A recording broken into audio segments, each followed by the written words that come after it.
Olá pessoal, muito prazer, eu sou o professor Jordano e hoje eu vim trazer mais uma dica para você. Bom, agora a nossa dica é sobre agricultura brasileira, um assunto extremamente importante na prova do Enem.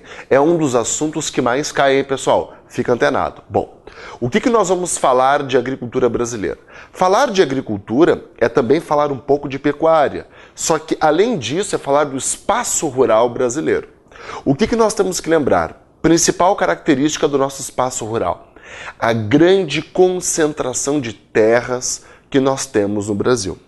Nós temos que lembrar que a concentração de terras no Brasil, que é um dos maiores do mundo, uma das maiores concentrações de terra no mundo, ela tem uma explicação um pouco histórica, ou melhor, completamente histórica.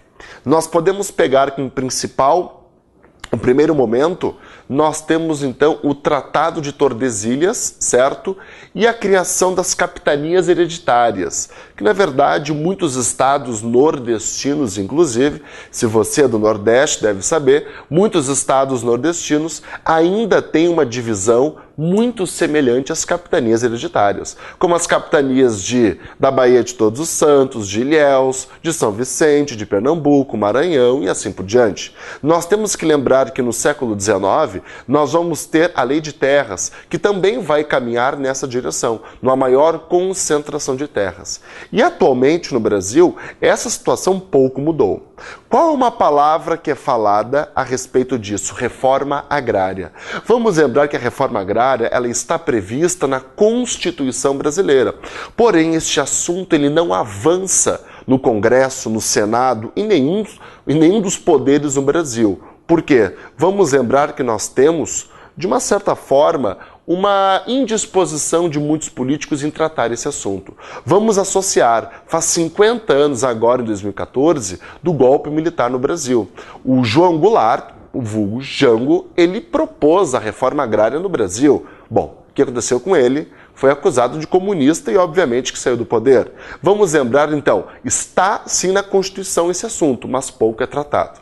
E um dos motivos recentes que explica esse aumento da concentração de terras, para vocês terem uma ideia, 1% das propriedades no Brasil ocupam quase metade da área das terras de todas as propriedades no Brasil, é a chamada Revolução Verde. A Revolução Verde foi uma série de medidas adotadas principalmente pelos Estados Unidos na década de 50 para os anos 60, para capitalizar o meio rural brasileiro. Sim, tem a questão técnica, aumentar a produtividade no campo. Motivo, a fome que poderia ocorrer no mundo. Na verdade, a gente sabe que fome não é falta de produção de alimentos, mas sim distribuição dos alimentos. Outra questão, vamos lembrar que nos anos 50, 60, estávamos em meio à Guerra Fria, então os Estados Unidos tinham um certo receio que a União Soviética avançasse as suas áreas de influência aqui na América do Sul. Cuba já tinha existido. Vamos lembrar então que essas medidas para capitalizar o campo brasileiro, trazendo máquinas, implementos agrícolas, fertilizantes, agrotóxico, fez com que muitos pequenos agricultores não capitalizados tivessem que migrar em direção às cidades. Então, quando a gente for falar de urbanização, pessoal, muito nós vamos lembrar da Revolução Verde, porque a Revolução Verde foi um momento, pelos anos 60, que introduziu a mecanização do campo no Brasil.